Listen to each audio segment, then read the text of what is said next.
ਮੇਰੇ ਪਿਆਰੇ ਦੇਸ਼ਵਾਸੀਓ, ਨਮਸਕਾਰ। ਮਨ ਕੀ ਬਾਤ ਦੇ ਲਈ ਮੈਨੂੰ ਤੁਹਾਡੇ ਸਾਰਿਆਂ ਦੇ ਬਹੁਤ ਸਾਰੇ ਪੱਤਰ ਮਿਲੇ ਨੇ। ਸੋਸ਼ਲ ਮੀਡੀਆ ਅਤੇ ਨਮੋ ਐਪ 'ਤੇ ਵੀ ਬਹੁਤ ਸਾਰੇ ਸੁਨੇਹੇ ਮਿਲੇ ਨੇ। ਮੈਂ ਇਸ ਦੇ ਲਈ ਤੁਹਾਡਾ ਬਹੁਤ ਸ਼ੁਕਰਗੁਜ਼ਾਰ ਹਾਂ। ਇਸ ਪ੍ਰੋਗਰਾਮ ਵਿੱਚ ਸਾਡੇ ਸਾਰਿਆਂ ਦੀ ਕੋਸ਼ਿਸ਼ ਰਹਿੰਦੀ ਹੈ ਕਿ ਇੱਕ ਦੂਸਰੇ ਦੇ ਪ੍ਰੇਰਣਾਦਾਈ ਯਤਨਾਂ ਦੀ ਚਰਚਾ ਕਰੀਏ। ਜਨ ਅੰਦੋਲਨ ਨਾਲ ਹੋਏ ਬਦਲਾਅ ਦੀ ਗਾਥਾ ਪੂਰੇ ਦੇਸ਼ ਨੂੰ ਦੱਸੀਏ। ਇਸ ਕੜੀ ਵਿੱਚ ਮੈਂ ਅੱਜ ਤੁਹਾਡੇ ਨਾਲ ਦੇਸ਼ ਦੇ ਇੱਕ ਅਜਿਹੇ ਜਨ ਅੰਦੋਲਨ ਦੀ ਚਰਚਾ ਕਰਨਾ ਚਾਹੁੰਦਾ, ਜਿਸ ਦਾ ਦੇਸ਼ ਦੇ ਹਰ ਨਾਗਰਿਕ ਦੇ ਜੀਵਨ ਵਿੱਚ ਬਹੁਤ ਮਹੱਤਵ ਹੈ। ਲੇਕਿਨ ਉਸ ਤੋਂ ਪਹਿਲਾਂ ਮੈਂ ਅੱਜ ਦੀ ਪੀੜ੍ਹੀ ਦੇ ਨੌਜਵਾਨਾਂ ਤੋਂ 24-25 ਸਾਲ ਦੇ ਨੌਜਵਾਨਾਂ ਤੋਂ ਇੱਕ ਸਵਾਲ ਪੁੱਛਣਾ ਚਾਹੁੰਦਾ ਅਤੇ ਸਵਾਲ ਬਹੁਤ ਗੰਭੀਰ ਹੈ ਅਤੇ ਮੇਰੇ ਇਸ ਸਵਾਲ ਬਾਰੇ ਜ਼ਰੂਰ ਸੋਚੋ। ਕੀ ਤੁਹਾਨੂੰ ਪਤਾ ਹੈ ਕਿ ਤੁਹਾਡੇ ਮਾਤਾ-ਪਿਤਾ ਜਦੋਂ ਤੁਹਾਡੀ ਉਮਰ ਦੇ ਸਨ ਤਾਂ ਇੱਕ ਵਾਰ ਉਨ੍ਹਾਂ ਕੋਲੋਂ ਜੀਵਨ ਦਾ ਵੀ ਅਧਿਕਾਰ ਖੋਹ ਲਿਆ ਗਿਆ ਸੀ? ਤੁਸੀਂ ਸੋਚ ਰਹੇ ਹੋਵੋਗੇ ਕਿ ਅਜਿਹਾ ਕਿਵੇਂ ਹੋ ਸਕਦਾ ਹੈ? ਇਹ ਤਾਂ ਅਸੰਭਵ ਹੈ। ਲੇਕਿਨ ਮੇਰੇ ਨੌਜਵਾਨ ਸਾਥੀਓ, ਸਾਡੇ ਦੇਸ਼ ਵਿੱਚ ਇੱਕ ਵਾਰ ਅਜਿਹਾ ਹੋਇਆ ਸੀ। ਇਹ ਵਰ੍ਹਿਆਂ ਪਹਿਲਾਂ 1975 ਦੀ ਗੱਲ ਹੈ। ਜੂਨ ਦਾ ਉਹੀ ਸਮਾਂ ਸੀ ਜਦੋਂ ਐਮਰਜੈਂਸੀ ਲਾਈ ਗਈ ਸੀ, ਆਪਾਤਕਾਲ ਲਾਗੂ ਕੀਤਾ ਗਿਆ ਸੀ। ਉਸ ਵਿੱਚ ਦੇਸ਼ ਦੇ ਨਾਗਰਿਕਾਂ ਤੋਂ ਸਾਰੇ ਅਧਿਕਾਰ ਖੋਹ ਲਏ ਗਏ ਸਨ। ਉਨ੍ਹਾਂ ਵਿੱਚੋਂ ਇੱਕ ਅਧਿਕਾਰ ਸੰਵਿਧਾਨ ਦੇ ਆਰਟੀਕਲ 21 ਦੇ ਤਹਿਤ ਸਾਰੇ ਭਾਰਤੀਆਂ ਨੂੰ ਮਿਲਿਆ right to life and personal liberty ਵੀ ਸੀ। ਉਸ ਵੇਲੇ ਭਾਰਤ ਦੇ ਲੋਕਤੰਤਰ ਨੂੰ ਕੁਚਲ ਦੇਣ ਦੀ ਕੋਸ਼ਿਸ਼ ਕੀਤੀ ਗਈ ਸੀ। ਦੇਸ਼ ਦੀਆਂ ਅਦਾਲਤਾਂ, ਹਰ ਸੰਵਿਧਾਨਿਕ ਸੰਸਥਾ, ਪ੍ਰੈਸ, ਸਾਰਿਆਂ 'ਤੇ ਰੋਕ ਲਗਾ ਦਿੱਤੀ ਗਈ ਸੀ। ਸੈਂਸਰਸ਼ਿਪ ਦੀ ਇਹ ਹਾਲਤ ਸੀ ਕਿ ਬਿਨਾਂ ਮਨਜ਼ੂਰੀ ਕੁਝ ਵੀ ਛਾਪਿਆ ਨਹੀਂ ਜਾ ਸਕਦਾ ਸੀ। ਮੈਨੂੰ ਯਾਦ ਹੈ, ਉਸ ਵੇਲੇ ਮਸ਼ਹੂਰ ਗਾਇਕ ਕਿਸ਼ੋਰ ਕੁਮਾਰ ਜੀ ਨੇ ਸਰਕਾਰ ਦੀ ਵਾਹ-ਵਾਹੀ ਕਰਨ ਤੋਂ ਇਨਕਾਰ ਕੀਤਾ ਤਾਂ ਉਨ੍ਹਾਂ 'ਤੇ ਬੈਨ ਲਗਾ ਦਿੱਤਾ ਗਿਆ। ਰੇਡੀਓ ਤੋਂ ਉਨ੍ਹਾਂ ਦੀ ਐਂਟਰੀ ਹੀ ਹਟਾ ਦਿੱਤੀ ਗਈ। ਲੇਕਿਨ ਬਹੁਤ ਕੋਸ਼ਿਸ਼ਾਂ, ਹਜ਼ਾਰਾਂ ਗ੍ਰਿਫਤਾਰੀਆਂ ਅਤੇ ਲੱਖਾਂ ਲੋਕਾਂ 'ਤੇ ਅਤਿਆਚਾਰ ਤੋਂ ਬਾਅਦ ਵੀ ਭਾਰਤ ਦੇ ਲੋਕਾਂ ਦਾ ਲੋਕਤੰਤਰ ਤੋਂ ਵਿਸ਼ਵਾਸ ਡਿੱਗਿਆ ਨਹੀਂ, ਰੱਤੀ ਭਰ ਨਹੀਂ ਡਿੱਗਿਆ। ਭਾਰਤ ਦੇ ਸਾਡੇ ਲੋਕਾਂ ਵਿੱਚ ਸਦੀਆਂ ਤੋਂ ਜੋ ਲੋਕਤੰਤਰ ਦੇ ਸੰਸਕਾਰ ਚਲੇ ਆਉਂਦੇ ਨੇ, ਜੋ ਲੋਕਤੰਤਰੀ ਭਾਵਨਾ ਸਾਡੀ ਰਗ-ਰਗ ਵਿੱਚ ਹੈ, ਆਖਿਰਕਾਰ ਜਿੱਤ ਉਸੇ ਦੀ ਹੋਈ। ਭਾਰਤ ਦੇ ਲੋਕਾਂ ਨੇ ਲੋਕਤੰਤਰੀ ਤਰੀਕੇ ਨਾਲ ਹੀ ਐਮਰਜੈਂਸੀ ਨੂੰ ਹਟਾ ਕੇ ਫਿਰ ਤੋਂ ਲੋਕਤੰਤਰ ਦੀ ਸਥਾਪਨਾ ਕੀਤੀ। ਤਾਨਾਸ਼ਾਹੀ ਦੀ ਮਾਨਸਿਕਤਾ ਨੂੰ, ਤਾਨਾਸ਼ਾਹੀ ਪ੍ਰਵਿਰਤੀ ਨੂੰ ਲੋਕਤੰਤਰੀ ਤਰੀਕੇ ਨਾਲ ਹਰਾਉਣ ਦਾ ਅਜਿਹਾ ਉਦਾਹਰਣ ਪੂਰੀ ਦੁਨੀਆ ਵਿੱਚ ਮਿਲਣਾ ਮੁਸ਼ਕਿਲ ਹੈ। ਐਮਰਜੈਂਸੀ ਦੇ ਦੌਰਾਨ ਦੇਸ਼ ਵਾਸੀਆਂ ਦੇ ਸੰਘਰਸ਼ ਦਾ ਗਵਾਹ ਰਹਿਣ ਦਾ, ਸਾਂਝੇਦਾਰ ਰਹਿਣ ਦਾ ਸੁਭਾਗ ਮੈਨੂੰ ਵੀ ਮਿਲਿਆ ਸੀ, ਲੋਕਤੰਤਰ ਦੇ ਇੱਕ ਸੈਨਿਕ ਦੇ ਰੂਪ ਵਿੱਚ। ਅੱਜ ਜਦੋਂ ਦੇਸ਼ ਆਪਣੀ ਆਜ਼ਾਦੀ ਦੇ 75ਵੇਂ ਸਾਲ ਦਾ ਪੁਰਬ ਮਨਾ ਰਿਹਾ ਹੈ, ਅੰਮ੍ਰਿਤ ਮਹਾਉਤਸਵ ਮਨਾ ਰਿਹਾ ਹੈ, ਐਮਰਜੈਂਸੀ ਦੇ ਉਸ ਭਿਆਨਕ ਦੌਰ ਨੂੰ ਵੀ ਸਾਨੂੰ ਕਦੇ ਨਹੀਂ ਭੁੱਲਣਾ ਚਾਹੀਦਾ। ਆਉਣ ਵਾਲੀਆਂ ਪੀੜ੍ਹੀਆਂ ਨੂੰ ਵੀ ਨਹੀਂ ਭੁੱਲਣਾ ਚਾਹੀਦਾ। ਅੰਮ੍ਰਿਤ ਮਹਾਉਤਸਵ ਸੈਂਕੜਿਆਂ ਵਰ੍ਹਿਆਂ ਦੀ ਗੁਲਾਮੀ ਤੋਂ ਮੁਕਤੀ ਦੀ ਵਿਜੇ ਗਾਥਾ ਹੀ ਨਹੀਂ, ਬਲਕਿ ਆਜ਼ਾਦੀ ਦੇ ਬਾਅਦ ਦੇ 75 ਸਾਲਾਂ ਦੀ ਯਾਤਰਾ ਵੀ ਇਸ ਵਿੱਚ ਸਮੇਟੀ ਹੋਈ ਹੈ। ਇਤਿਹਾਸ ਦੇ ਹਰ ਅਹਿਮ ਪੜਾਅ ਤੋਂ ਸਿੱਖਦਿਆਂ ਹੋਇਆਂ ਅਸੀਂ ਅੱਗੇ ਵਧਦੇ ਹਾਂ। ਮੇਰੇ ਪਿਆਰੇ ਦੇਸ਼ਵਾਸੀਓ, ਸਾਡੇ ਵਿੱਚੋਂ ਸ਼ਾਇਦ ਹੀ ਕੋਈ ਅਜਿਹਾ ਹੋਵੇ ਜਿਸ ਨੇ ਆਪਣੇ ਜੀਵਨ ਵਿੱਚ ਆਕਾਸ਼ ਨਾਲ ਜੁੜੀਆਂ ਕਲਪਨਾਵਾਂ ਨਾ ਕੀਤੀਆਂ ਹੋਣ। ਬਚਪਨ ਵਿੱਚ ਹਰ ਕਿਸੇ ਨੂੰ ਆਕਾਸ਼ ਦੇ ਚੰਨ-ਤਾਰੇ, ਉਨ੍ਹਾਂ ਦੀਆਂ ਕਹਾਣੀਆਂ ਆਕਰਸ਼ਿਤ ਕਰਦੀਆਂ ਨੇ। ਨੌਜਵਾਨਾਂ ਦੇ ਲਈ ਆਕਾਸ਼ ਛੂਹਣਾ ਸੁਪਨਿਆਂ ਨੂੰ ਸਾਕਾਰ ਕਰਨ ਦੇ ਵਾਂਗ ਹੁੰਦਾ ਹੈ। ਅੱਜ ਸਾਡਾ ਭਾਰਤ ਜਦੋਂ ਇੰਨੇ ਸਾਰੇ ਖੇਤਰਾਂ ਵਿੱਚ ਸਫਲਤਾ ਦਾ ਆਕਾਸ਼ ਛੂਹ ਰਿਹਾ ਹੈ, ਤਾਂ ਆਕਾਸ਼ ਜਾਂ ਪੁਲਾੜ ਇਸ ਤੋਂ ਅਛੂਤਾ ਕਿਵੇਂ ਰਹਿ ਸਕਦਾ ਹੈ? ਬੀਤੇ ਕੁਝ ਸਮੇਂ ਵਿੱਚ ਸਾਡੇ ਦੇਸ਼ ਵਿੱਚ ਸਪੇਸ ਸੈਕਟਰ ਨਾਲ ਜੁੜੇ ਕਈ ਵੱਡੇ ਕੰਮ ਹੋਏ ਨੇ। ਦੇਸ਼ ਦੀਆਂ ਇਨ੍ਹਾਂ ਪ੍ਰਾਪਤੀਆਂ ਵਿੱਚੋਂ ਇੱਕ ਹੈ ਇਨਸਪੇਸ ਨਾਂ ਦੀ ਏਜੰਸੀ ਦਾ ਨਿਰਮਾਣ। ਇੱਕ ਅਜਿਹੀ ਏਜੰਸੀ ਜੋ ਸਪੇਸ ਸੈਕਟਰ ਵਿੱਚ ਭਾਰਤ ਦੇ ਪ੍ਰਾਈਵੇਟ ਸੈਕਟਰ ਦੇ ਲਈ ਨਵੇਂ ਮੌਕਿਆਂ ਨੂੰ ਉਤਸ਼ਾਹਿਤ ਕਰ ਰਹੀ ਹੈ। ਇਸ ਸ਼ੁਰੂਆਤ ਨੇ ਸਾਡੇ ਦੇਸ਼ ਦੇ ਨੌਜਵਾਨਾਂ ਨੂੰ ਵਿਸ਼ੇਸ਼ ਰੂਪ ਵਿੱਚ ਆਕਰਸ਼ਿਤ ਕੀਤਾ ਹੈ। ਮੈਨੂੰ ਬਹੁਤ ਸਾਰੇ ਨੌਜਵਾਨਾਂ ਦੇ ਇਸ ਨਾਲ ਸੰਬੰਧਿਤ ਸੁਨੇਹੇ ਵੀ ਮਿਲੇ ਨੇ। ਕੁਝ ਦਿਨ ਪਹਿਲਾਂ ਜਦੋਂ ਮੈਂ ਇਨਸਪੇਸ ਦੇ ਹੈੱਡਕੁਆਰਟਰ ਦੇ ਲੋਕ ਅਰਪਣ ਦੇ ਲਈ ਗਿਆ ਸੀ ਤਾਂ ਮੈਂ ਕਈ ਨੌਜਵਾਨਾਂ ਦੇ ਸਟਾਰਟਅਪਸ ਦੇ ਆਈਡੀਆਜ਼ ਅਤੇ ਉਤਸ਼ਾਹ ਨੂੰ ਵੇਖਿਆ। ਮੈਂ ਉਨ੍ਹਾਂ ਨਾਲ ਕਾਫੀ ਦੇਰ ਤੱਕ ਗੱਲਬਾਤ ਵੀ ਕੀਤੀ। ਤੁਸੀਂ ਵੀ ਜਦੋਂ ਇਨ੍ਹਾਂ ਬਾਰੇ ਜਾਣੋਗੇ ਤਾਂ ਹੈਰਾਨ ਹੋਏ ਬਗੈਰ ਨਹੀਂ ਰਹਿ ਸਕੋਗੇ। ਜਿਵੇਂ ਕਿ ਸਪੇਸ ਸਟਾਰਟਅਪਸ ਦੀ ਗਿਣਤੀ ਅਤੇ ਸਪੀਡ ਨੂੰ ਹੀ ਵੇਖ ਲਓ। ਅੱਜ ਤੋਂ ਕੁਝ ਸਾਲ ਪਹਿਲਾਂ ਤੱਕ ਸਾਡੇ ਦੇਸ਼ ਵਿੱਚ ਸਪੇਸ ਸੈਕਟਰ 'ਚ ਸਟਾਰਟਅਪ ਦੇ ਬਾਰੇ ਕੋਈ ਸੋਚਦਾ ਤੱਕ ਨਹੀਂ ਸੀ। ਅੱਜ ਇਨ੍ਹਾਂ ਦੀ ਗਿਣਤੀ 100 ਤੋਂ ਵੀ ਜ਼ਿਆਦਾ ਹੈ।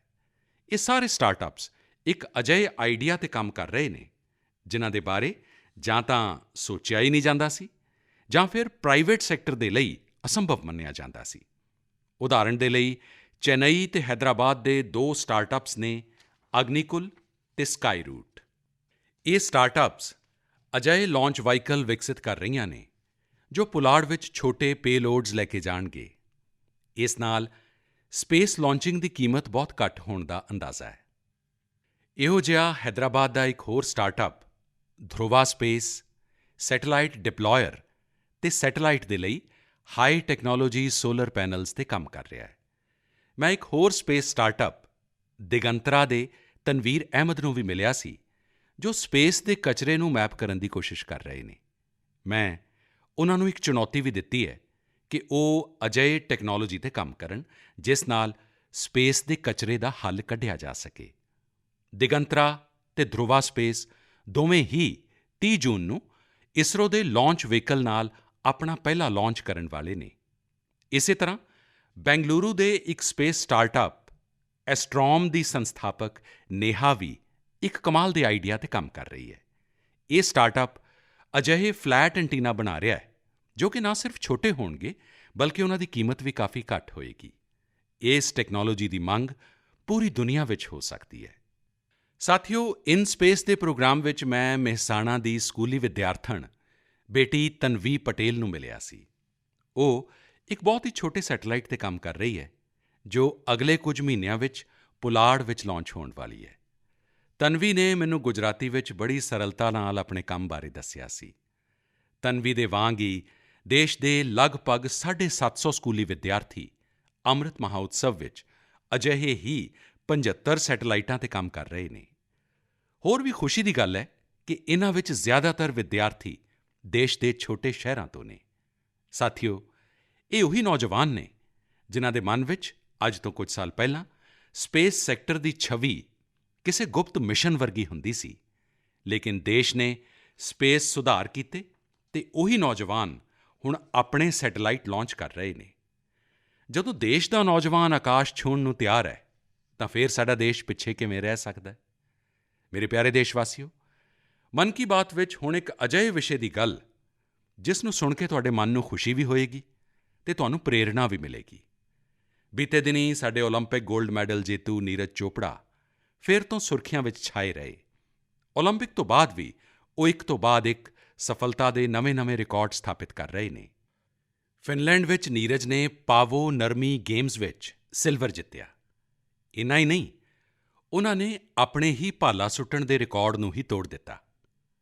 ਕੁਆਰਟੇਨ ਖੇਡਾਂ ਵਿੱਚ ਨੀਰਜ ਨੇ ਇੱਕ ਵਾਰ ਫਿਰ ਗੋਲਡ ਜਿੱਤ ਕੇ ਦੇਸ਼ ਦਾ ਮਾਣ ਵਧਾਇਆ ਹੈ। ਇਹ ਗੋਲਡ ਉਨ੍ਹਾਂ ਨੇ ਅਜਿਹੇ ਹਾਲਾਤ ਵਿੱਚ ਜਿੱਤਿਆ ਜਦੋਂ ਉੱਥੇ ਮੌਸਮ ਬਹੁਤ ਖਰਾਬ ਸੀ। ਇਹੀ ਹੌਸਲਾ ਅੱਜ ਦੇ ਨੌਜਵਾਨ ਦੀ ਪਹਿਚਾਣ ਹੈ। ਸਟਾਰਟਅਪਸ ਤੋਂ ਲੈ ਕੇ ਖੇਡਾਂ ਦੀ ਦੁਨੀਆ ਤੱਕ ਭਾਰਤ ਦੇ ਨੌਜਵਾਨ ਨਵੇਂ-ਨਵੇਂ ਰਿਕਾਰਡ ਬਣਾ ਰਹੇ ਨੇ। ਹੁਣੇ ਜਿਹੇ ਹੀ ਆਯੋਜਿਤ ਹੋਏ ਖੇਲੋ ਇੰਡੀਆ ਯੂਥ ਗੇਮ ਵਿੱਚ ਵੀ ਸਾਡੇ ਖਿਡਾਰੀਆਂ ਨੇ ਕਈ ਰਿਕਾਰਡ ਬਣਾਏ। ਤੁਹਾਨੂੰ ਜਾਣ ਕੇ ਚੰਗਾ ਲੱਗੇਗਾ ਕਿ ਇਨ੍ਹਾਂ ਖੇਡਾਂ ਵਿੱਚ ਕੁੱਲ 12 ਰਿਕਾਰਡ ਟੁੱਟੇ ਨੇ। ਇੰਨਾ ਹੀ ਨਹੀਂ, 11 ਰਿਕਾਰਡ ਮਹਿਲਾ ਖਿਡਾਰੀਆਂ ਦੇ ਨਾਂ ਦਰਜ ਹੋਏ ਨੇ।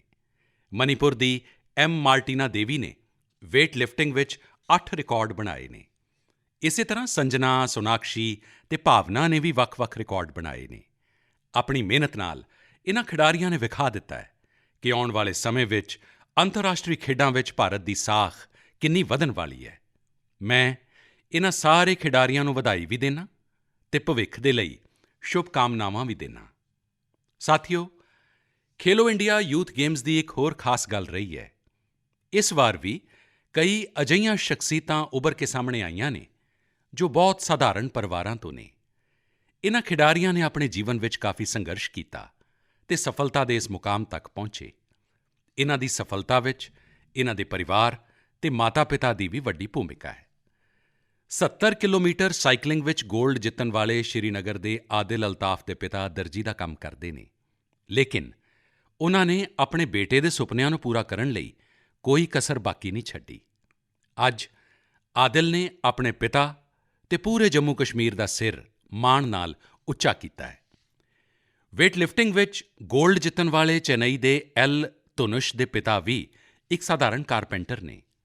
ਸਾਂਗਲੀ ਦੀ ਬੇਟੀ ਕਾਜੋਲ ਸਰਗਾਰ, ਉਨ੍ਹਾਂ ਦੇ ਪਿਤਾ ਚਾਹ ਵੇਚਣ ਦਾ ਕੰਮ ਕਰਦੇ ਨੇ।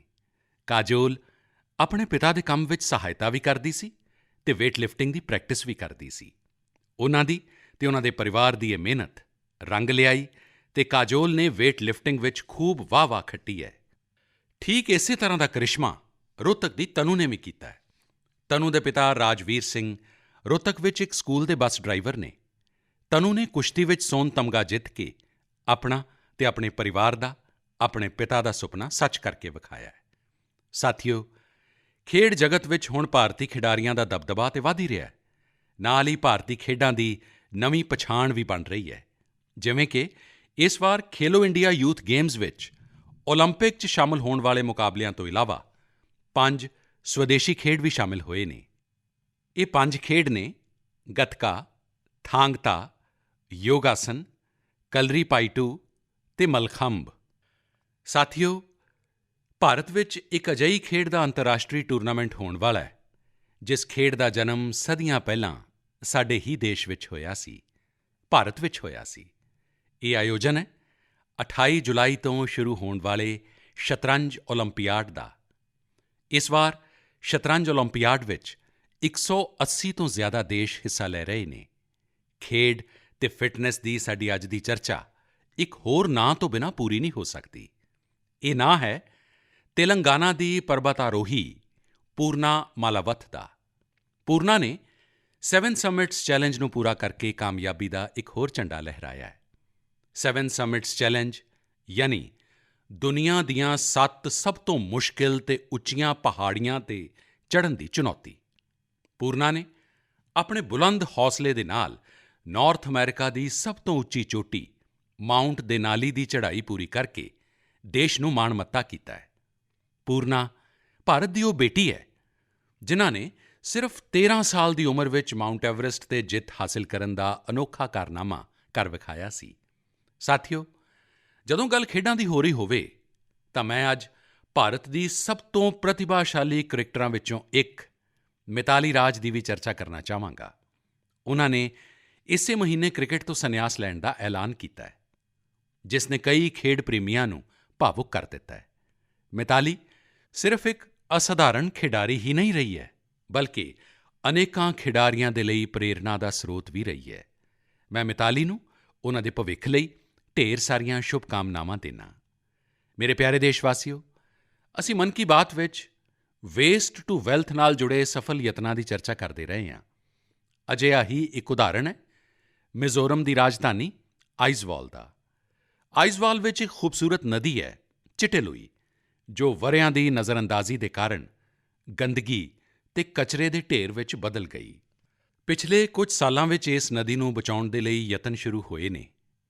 ਇਸ ਦੇ ਲਈ ਸਥਾਨਕ ਏਜੰਸੀਆਂ, ਸਵੈਸੇਵੀ ਸੰਸਥਾਵਾਂ ਅਤੇ ਸਥਾਨਕ ਲੋਕ ਮਿਲ ਕੇ ਸੇਵ ਚਿਟੇ ਲੂਈ ਐਕਸ਼ਨ ਪਲਾਨ ਵੀ ਚਲਾ ਰਹੇ ਨੇ। ਨਦੀ ਦੀ ਸਫਾਈ ਦੀ ਇਸ ਮੁਹਿੰਮ ਨੇ ਵੇਸਟ ਤੋਂ ਵੈਲਥ ਕ੍ਰੀਏਸ਼ਨ ਦਾ ਮੌਕਾ ਵੀ ਬਣਾ ਦਿੱਤਾ ਹੈ। ਦਰਅਸਲ ਇਸ ਨਦੀ ਵਿੱਚ ਅਤੇ ਇਸ ਦੇ ਕਿਨਾਰਿਆਂ 'ਤੇ ਬਹੁਤ ਵੱਡੀ ਮਾਤਰਾ ਵਿੱਚ ਪਲਾਸਟਿਕ ਅਤੇ ਪੋਲੀਥੀਨ ਦਾ ਕਚਰਾ ਭਰਿਆ ਹੋਇਆ ਸੀ। ਨਦੀ ਨੂੰ ਬਚਾਉਣ ਦੇ ਲਈ ਕੰਮ ਕਰ ਰਹੀ ਸੰਸਥਾ ਨੇ ਇਸ ਪੋਲੀਥੀਨ ਨਾਲ ਸੜਕ ਬਣਾਉਣ ਦਾ ਫੈਸਲਾ ਕੀਤਾ। ਯਾਨੀ ਜੋ ਕਚਰਾ ਨਦੀ ਤੋਂ ਨਿਕਲਿਆ, ਉਸ ਨਾਲ ਮਿਜ਼ੋਰਮ ਦੇ ਇੱਕ ਪਿੰਡ ਵਿੱਚ ਰਾਜ ਦੀ ਪਹਿਲੀ ਪਲਾਸਟਿਕ ਰੋਡ ਬਣਾਈ ਗਈ। ਯਾਨੀ ਸਵੱਛਤਾ ਵੀ ਅਤੇ ਵਿਕਾਸ ਵੀ। ਸਾਥੀਓ, ਅਜਿਹੀ ਹੀ ਇੱਕ ਕੋਸ਼ਿਸ਼ ਪੁਡੂਚੇਰੀ ਦੇ ਨੌਜਵਾਨਾਂ ਨੇ ਵੀ ਆਪਣੀਆਂ ਸਵੈਸੇਵੀ ਸੰਸਥਾਵਾਂ ਦੇ ਜ਼ਰੀਏ ਸ਼ੁਰੂ ਕੀਤੀ ਹੈ। ਪੁਡੂਚੇਰੀ ਸਮੁੰਦਰ ਦੇ ਕਿਨਾਰੇ ਵਸਿਆ ਹੈ। ਉੱਥੋਂ ਦੇ ਬੀਚ ਅਤੇ ਸਮੁੰਦਰੀ ਖੂਬਸੂਰਤੀ ਵੇਖਣ ਲਈ ਵੱਡੀ ਗਿਣਤੀ 'ਚ ਲੋਕ ਆਉਂਦੇ ਨੇ। ਲੇਕਿਨ ਪੁਡੂਚੇਰੀ ਦੇ ਸਮੁੰਦਰ ਤੱਟ 'ਤੇ ਵੀ ਪਲਾਸਟਿਕ ਨਾਲ ਹੋਣ ਵਾਲੀ ਗੰਦਗੀ ਵਧ ਰਹੀ ਸੀ। ਇਸ ਲਈ ਆਪਣੇ ਸਮੁੰਦਰ ਬੀਚ ਅਤੇ ਵਾਤਾਵਰਣ ਬਚਾਉਣ ਲਈ ਇੱਥੇ ਲੋਕਾਂ ਨੇ ਰੀਸਾਈਕਲਿੰਗ ਫਾਰ ਲਾਈਫ ਮੁਹਿੰਮ ਸ਼ੁਰੂ ਕੀਤੀ ਹੈ। ਅੱਜ ਪੁਡੂਚੇਰੀ ਦੇ ਕਰਾਈਕਲ ਵਿੱਚ ਹਜ਼ਾਰਾਂ ਕਿਲੋ ਕਚਰਾ ਹਰ ਦਿਨ ਇਕੱਠਾ ਕੀਤਾ ਜਾਂਦਾ ਹੈ ਅਤੇ ਉਸ ਨੂੰ ਛਾਂਟਿਆ ਜਾਂਦਾ ਹੈ। ਇਸ ਵਿੱਚ ਜੋ ਆਰਗੈਨਿਕ ਕਚਰਾ ਹੁੰਦਾ ਹੈ ਉਸ ਦੀ ਖਾਦ ਬਣਾਈ ਜਾਂਦੀ ਹੈ ਅਤੇ ਬਾਕੀ ਦੂਸਰੀਆਂ ਚੀਜ਼ਾਂ ਨੂੰ ਵੱਖ ਕਰਕੇ ਰੀਸਾਈਕਲ ਕਰ ਲਿਆ ਜਾਂਦਾ ਹੈ। ਇਸ ਤਰ੍ਹਾਂ ਦੇ ਯਤਨ ਪ੍ਰੇਰਣਾਦਾਈ ਤਾਂ ਹੈ ਹੀ, ਸਿੰਗਲ ਯੂਜ਼ ਪਲਾਸਟਿਕ ਦੇ ਖਿਲਾਫ ਭਾਰਤ ਦੀ ਮੁਹਿੰਮ ਨੂੰ ਵੀ ਗਤੀ ਦਿੰਦੇ ਨੇ। ਸਾਥੀਓ, ਇਸ ਸਮੇਂ ਜਦੋਂ ਮੈਂ ਤੁਹਾਡੇ ਨਾਲ ਗੱਲ ਕਰ ਰਿਹਾ ਤਾਂ ਹਿਮਾਚਲ ਪ੍ਰਦੇਸ਼ ਵਿੱਚ ਇੱਕ ਅਨੋਖੀ ਸਾਈਕਲਿੰਗ ਰੈਲੀ ਵੀ ਚੱਲ ਰਹੀ ਹੈ। ਮੈਂ ਇਸ ਬਾਰੇ ਵੀ ਤੁਹਾਨੂੰ ਦੱਸਣਾ ਚਾਹੁੰਦਾ। ਸਵੱਛਤਾ ਦਾ ਸੰਦੇਸ਼ ਲੈ ਕੇ ਸਾਈਕਲ ਸਵਾਰਾਂ ਦਾ ਇੱਕ ਸਮੂਹ ਸ਼ਿਮਲਾ ਤੋਂ ਮੰਡੀ ਨੂੰ ਤੁਰਿਆ ਹੈ। ਪਹਾੜੀ ਰਸਤਿਆਂ 'ਤੇ ਲਗਭਗ ਪੌਣੇ 200 ਕਿਲੋਮੀਟਰ ਦੀ ਇਹ ਦੂਰੀ ਇਹ ਲੋਕ ਸਾਈਕਲ ਚਲਾਉਂਦੇ ਹੋਏ ਹੀ ਪੂਰੀ ਕਰਨਗੇ। ਇਸ ਸਮੂਹ ਵਿੱਚ ਬੱਚੇ ਵੀ ਅਤੇ ਬਜ਼ੁਰਗ ਵੀ ਨੇ। ਸਾਡਾ ਵਾਤਾਵਰਣ ਸਵੱਛ ਰਹੇ, ਸਾਡੇ ਪਹਾੜ, ਨਦੀਆਂ, ਸਮੁੰਦਰ ਸਵੱਛ ਰਹਿਣ ਤਾਂ ਸਿਹਤ ਵੀ ਓਨੀ ਹੀ ਬਿਹਤਰ ਹੁੰਦੀ ਜਾਂਦੀ ਹੈ। ਤੁਸੀਂ ਮੈਨੂੰ ਇਸ ਤਰ੍ਹਾਂ ਦੇ ਯਤਨਾਂ ਦੇ ਬਾਰੇ ਜ਼ਰੂਰ ਲਿਖਦੇ ਰਹੋ। ਮੇਰੇ ਪਿਆਰੇ ਦੇਸ਼ਵਾਸੀਓ, ਸਾਡੇ ਦੇਸ਼ ਵਿੱਚ ਮੌਨਸੂਨ ਲਗਾਤਾਰ ਅਗਰਸਰ ਹੋ ਰਹੀ ਹੈ। ਅਨੇਕਾਂ ਰਾਜਾਂ ਵਿੱਚ ਬਾਰਿਸ਼ ਵਧ ਰਹੀ ਹੈ। ਇਹ ਸਮਾਂ ਜਲ ਅਤੇ ਜਲ ਸੰਭਾਲ ਦੀ ਦਿਸ਼ਾ ਵਿੱਚ ਵਿਸ਼ੇਸ਼ ਯਤਨ ਕਰਨ ਦਾ ਵੀ ਹੈ। ਸਾਡੇ ਦੇਸ਼ ਵਿੱਚ ਤਾਂ ਸਦੀਆਂ ਤੋਂ ਇਹ ਜ਼ਿੰਮੇਵਾਰੀ ਸਮਾਜ ਹੀ ਮਿਲ ਕੇ ਚੁੱਕਦਾ ਰਿਹਾ ਹੈ। ਤੁਹਾਨੂੰ ਯਾਦ ਹੋਵੇਗਾ ਕਿ ਮਨ ਕੀ ਬਾਤ ਵਿੱਚ ਅਸੀਂ ਇੱਕ ਵਾਰ ਸਟੈਪ ਵੈੱਲਜ਼ ਯਾਨੀ ਬੌਲੀਆਂ ਦੀ ਵਿਰਾਸਤ 'ਤੇ ਚਰਚਾ ਕੀਤੀ ਸੀ। ਬੌਲੀ ਉਹਨਾਂ ਵੱਡੇ ਖੂਹਾਂ ਨੂੰ ਕਹਿੰਦੇ ਨੇ ਜਿਨ੍ਹਾਂ ਤੱਕ ਪੌੜੀਆਂ ਤੋਂ ਉਤਰ ਕੇ ਪਹੁੰਚਦੇ ਹਾਂ। ਰਾਜਸਥਾਨ ਦੇ ਉਦੈਪੁਰ ਵਿੱਚ ਅਜਿਹੀ ਹੀ ਸੈਂਕੜੇ ਸਾਲ ਪੁਰਾਣੀ ਇੱਕ ਬੌਲੀ ਹੈ, ਸੁਲਤਾਨ ਦੀ ਬਾਵੜੀ। ਇਸ ਨੂੰ ਰਾਵ ਸੁਲਤਾਨ ਸਿੰਘ ਨੇ ਬਣਵਾਇਆ ਸੀ, ਲੇਕਿਨ ਅਣਦੇਖੀ ਦੇ ਕਾਰਨ ਹੌਲੀ-ਹੌਲੀ ਇਹ ਜਗ੍ਹਾ ਵੀਰਾਨ ਹੁੰਦੀ ਗਈ ਅਤੇ ਕੂੜੇ-ਕਚਰੇ ਦੇ ਢੇਰ ਵਿੱਚ ਤਬਦੀਲ ਹੋ ਗਈ ਹੈ। ਇੱਕ ਦਿਨ ਕੁਝ ਨੌਜਵਾਨ ਉਂਝ ਹੀ ਘੁੰਮਦੇ ਹੋਏ ਇਸ ਬਾਵੜੀ ਤੱਕ ਪਹੁੰਚੇ ਅਤੇ ਇਸ ਦੀ ਹਾਲਤ ਵੇਖ ਕੇ ਬਹੁਤ ਦੁਖੀ ਹੋਏ। ਇਨ੍ਹਾਂ ਨੌਜਵਾਨਾਂ ਨੇ ਉਸੇ ਵੇਲੇ ਸੁਲਤਾਨ ਦੀ ਬਾਵੜੀ ਦੀ ਤਸਵੀਰ ਅਤੇ ਤਕਦੀਰ ਬਦਲਣ ਦਾ ਸੰਕਲਪ ਲਿਆ। ਉਨ੍ਹਾਂ ਨੇ ਆਪਣੇ ਇਸ ਮਿਸ਼ਨ ਨੂੰ ਨਾਂ ਦਿੱਤਾ, ਸੁਲਤਾਨ ਸੇ ਸੁਰਤਾਨ। ਤੁਸੀਂ ਸੋਚ ਰਹੇ ਹੋਵੋਗੇ ਕਿ ਇਹ ਸੁਰਤਾਨ ਕੀ ਹੈ?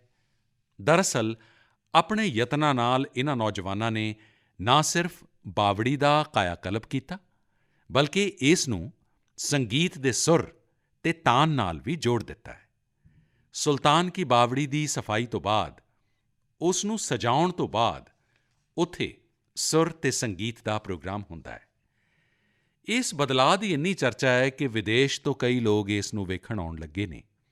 ਇਸ ਸਫਲ ਕੋਸ਼ਿਸ਼ ਦੀ ਸਭ ਤੋਂ ਖਾਸ ਗੱਲ ਇਹ ਹੈ ਕਿ ਮੁਹਿੰਮ ਸ਼ੁਰੂ ਕਰਨ ਵਾਲੇ ਨੌਜਵਾਨ ਚਾਰਟਰਡ ਅਕਾਊਂਟੈਂਟਸ ਨੇ। ਸੰਜੋਗ ਨਾਲ ਹੁਣ ਤੋਂ ਕੁਝ ਦਿਨਾਂ ਬਾਅਦ 1 ਜੁਲਾਈ ਨੂੰ ਚਾਰਟਰਡ ਅਕਾਊਂਟੈਂਟ ਡੇ ਹੈ। ਮੈਂ ਦੇਸ਼ ਦੇ ਸਾਰੇ ਸੀਏਜ਼ ਨੂੰ ਪੇਸ਼ਗੀ ਵਧਾਈ ਦਿੰਦਾ। ਅਸੀਂ ਆਪਣੇ ਜਲ ਸਰੋਤਾਂ ਨੂੰ ਸੰਗੀਤ ਅਤੇ ਹੋਰ ਸਮਾਜਿਕ ਪ੍ਰੋਗਰਾਮਾਂ ਨਾਲ ਜੋੜ ਕੇ ਉਨ੍ਹਾਂ ਦੇ ਪ੍ਰਤੀ ਇਸੇ ਤਰ੍ਹਾਂ ਜਾਗਰੂਕਤਾ ਦਾ ਭਾਵ ਪੈਦਾ ਕਰ ਸਕਦੇ ਹਾਂ। ਜਲ ਸੰਭਾਲ ਤਾਂ ਅਸਲ ਵਿੱਚ ਜੀਵਨ ਸੰਭਾਲ ਹੈ। ਤੁਸੀਂ ਵੇਖਿਆ ਹੋਵੇਗਾ ਕਿ ਅੱਜਕੱਲ੍ਹ ਕਿੰਨੇ ਹੀ ਨਦੀ ਮਹਾਉਤਸਵ ਹੋਣ ਲੱਗੇ ਨੇ। ਤੁਹਾਡੇ ਸ਼ਹਿਰਾਂ ਵਿੱਚ ਵੀ ਇਸ ਤਰ੍ਹਾਂ ਦੇ ਜੋ ਵੀ ਜਲ ਸਰੋਤ ਨੇ, ਉੱਥੇ ਕੁਝ ਨਾ ਕੁਝ ਆਯੋਜਨ ਜ਼ਰੂਰ ਕਰੋ। ਮੇਰੇ ਪਿਆਰੇ ਦੇਸ਼ਵਾਸੀਓ, ਸਾਡੇ ਉਪਨਿਸ਼ਦਾਂ ਦਾ ਇੱਕ ਜੀਵਨ ਮੰਤਰ ਹੈ, ਚਰੈਵੇਤੀ ਚਰੈਵੇਤੀ ਚਰੈਵੇਤੀ। ਤੁਸੀਂ ਵੀ ਇਸ ਮੰਤਰ ਨੂੰ ਜ਼ਰੂਰ ਸੁਣਿਆ ਹੋਵੇਗਾ। ਇਸ ਦਾ ਅਰਥ ਹੈ ਚਲਦੇ ਰਹੋ, ਚਲਦੇ ਰਹੋ। ਇਹ ਮੰਤਰ ਸਾਡੇ ਦੇਸ਼ ਵਿੱਚ ਇੰਨਾ ਹਰਮਨ ਪਿਆਰਾ ਇਸ ਲਈ ਹੈ ਕਿਉਂਕਿ ਲਗਾਤਾਰ ਚਲਦੇ ਰਹਿਣਾ, ਗਤੀਸ਼ੀਲ ਬਣੇ ਰਹਿਣਾ, ਇਹ ਸਾਡੇ ਸੁਭਾਅ ਦਾ ਹਿੱਸਾ ਹੈ। ਇੱਕ ਰਾਸ਼ਟਰ ਦੇ ਰੂਪ ਵਿੱਚ ਅਸੀਂ ਹਜ਼ਾਰਾਂ ਸਾਲਾਂ ਦੀ ਵਿਕਾਸ ਯਾਤਰਾ ਕਰਦੇ ਹੋਏ ਇੱਥੋਂ ਤੱਕ ਪਹੁੰਚੇ ਹਾਂ। ਇੱਕ ਸਮਾਜ ਦੇ ਰੂਪ ਵਿੱਚ ਅਸੀਂ ਹਮੇਸ਼ਾ ਨਵੇਂ ਵਿਚਾਰਾਂ, ਨਵੇਂ ਬਦਲਾਵਾਂ ਨੂੰ ਸਵੀਕਾਰ ਕਰਕੇ ਅੱਗੇ ਵਧਦੇ ਰਹੇ ਹਾਂ। ਇਸ ਦੇ ਪਿੱਛੇ ਸਾਡੀ ਸਾਂਸਕ੍ਰਿਤਿਕ ਗਤੀਸ਼ੀਲਤਾ ਅਤੇ ਯਾਤਰਾਵਾਂ ਦਾ ਬਹੁਤ ਵੱਡਾ ਯੋਗਦਾਨ ਹੈ। ਇਸ ਲਈ ਤਾਂ ਸਾਡੇ ਰਿਸ਼ੀਆਂ ਮੁਨੀਆਂ ਨੇ ਤੀਰਥ ਯਾਤਰਾ ਵਰਗੀਆਂ ਧਾਰਮਿਕ ਜ਼ਿੰਮੇਵਾਰੀਆਂ ਸਾਨੂੰ ਸੌਂਪੀਆਂ ਸਨ। ਵੱਖ-ਵੱਖ ਤੀਰਥ ਯਾਤਰਾਵਾਂ 'ਤੇ ਅਸੀਂ ਤਾਂ ਜਾਂਦੇ ਹੀ ਹਾਂ। ਤੁਸੀਂ ਵੇਖਿਆ ਹੈ ਕਿ ਇਸ ਵਾਰ ਚਾਰ ਧਾਮ ਯਾਤਰਾ ਵਿੱਚ ਕਿਸ ਤਰ੍ਹਾਂ ਵੱਡੀ ਗਿਣਤੀ 'ਚ ਸ਼ਰਧਾਲੂ ਸ਼ਾਮਿਲ ਹੋਏ। ਸਾਡੇ ਦੇਸ਼ ਵਿੱਚ ਸਮੇਂ-ਸਮੇਂ 'ਤੇ ਵੱਖ-ਵੱਖ ਦੇਵ ਯਾਤਰਾਵਾਂ ਵੀ ਨਿਕਲਦੀਆਂ ਨੇ। ਦੇਵ ਯਾਤਰਾਵਾਂ ਯਾਨੀ ਜਿਸ ਵਿੱਚ ਸਿਰਫ ਸ਼ਰਧਾਲੂ ਹੀ ਨਹੀਂ ਬਲਕਿ ਸਾਡੇ ਭਗਵਾਨ ਵੀ ਯਾਤਰਾ 'ਤੇ ਨਿਕਲਦੇ ਨੇ। ਹੁਣ ਕੁਝ ਹੀ ਦਿਨਾਂ ਵਿੱਚ 1 ਜੁਲਾਈ ਤੋਂ ਭਗਵਾਨ ਜਗਨਨਾਥ ਦੀ ਪ੍ਰਸਿੱਧ ਯਾਤਰਾ ਸ਼ੁਰੂ ਹੋਣ ਵਾਲੀ ਹੈ। ਓਡੀਸ਼ਾ ਵਿੱਚ ਪੁਰੀ ਦੀ ਯਾਤਰਾ ਤੋਂ ਤਾਂ ਹਰ ਦੇਸ਼ਵਾਸੀ ਜਾਣੂ ਹੈ। ਲੋਕਾਂ ਦੀ ਕੋਸ਼ਿਸ਼ ਰਹਿੰਦੀ ਹੈ ਕਿ ਇਸ ਮੌਕੇ 'ਤੇ ਪੁਰੀ ਜਾਣ ਦਾ ਸੁਭਾਗ ਮਿਲੇ। ਦੂਸਰੇ ਰਾਜਾਂ ਵਿੱਚ ਵੀ ਜਗਨਨਾਥ ਯਾਤਰਾ ਖੂਬ ਧੂਮ-ਧਾਮ ਨਾਲ ਕੱਢੀ ਜਾਂਦੀ ਹੈ। ਭਗਵਾਨ ਜਗਨਨਾਥ ਯਾਤਰਾ ਹਾੜ੍ਹ ਮਹੀਨੇ ਦੀ ਦੂਸਰੀ ਤੋਂ ਸ਼ੁਰੂ ਹੁੰਦੀ ਹੈ। ਸਾਡੇ ਗ੍ਰੰਥਾਂ ਵਿੱਚ ਆਸ਼ਾੜਸਯ ਦਵਿਤੀਯ ਦਿਵਸੇ ਰਥ ਯਾਤਰਾ ਇਸ ਤਰ੍ਹਾਂ ਸੰਸਕ੍ਰਿਤ ਸ਼ਲੋਕਾਂ ਵਿੱਚ ਵਰਣਨ ਮਿਲਦਾ ਹੈ। ਗੁਜਰਾਤ ਦੇ ਅਹਿਮਦਾਬਾਦ ਵਿੱਚ ਵੀ ਹਰ ਸਾਲ ਆਸ਼ਾੜ ਦਵਿਤੀਯ ਤੋਂ ਰਥ ਯਾਤਰਾ ਚੱਲਦੀ ਹੈ। ਮੈਂ ਗੁਜਰਾਤ ਵਿੱਚ ਸਾਂ ਤਾਂ ਮੈਨੂੰ ਵੀ ਹਰ ਸਾਲ ਇਸ ਯਾਤਰਾ 'ਚ ਸੇਵਾ ਕਰਨ ਦਾ ਸੁਭਾਗ ਮਿਲਦਾ ਸੀ। ਆਸ਼ਾੜ ਦਵਿਤੀਯ ਜਿਸ ਨੂੰ ਆਸ਼ਾੜੀ ਬਿਜ ਵੀ ਕਹਿੰਦੇ ਨੇ, ਇਸ ਦਿਨ ਤੋਂ ਹੀ ਕੱਛ ਦਾ ਨਵਾਂ ਸਾਲ ਵੀ ਸ਼ੁਰੂ ਹੁੰਦਾ ਹੈ। ਮੈਂ ਮੇਰੇ ਸਾਰੇ ਕੱਛ ਦੇ ਭੈਣ-ਭਰਾਵਾਂ ਨੂੰ ਨਵੇਂ ਸਾਲ ਦੀਆਂ ਸ਼ੁਭਕਾਮਨਾਵਾਂ ਵੀ ਦਿੰਦਾ। ਮੇਰੇ ਲਈ ਇਸ ਲਈ ਵੀ ਇਹ ਬਹੁਤ ਦਿਨ ਖਾਸ ਹੈ।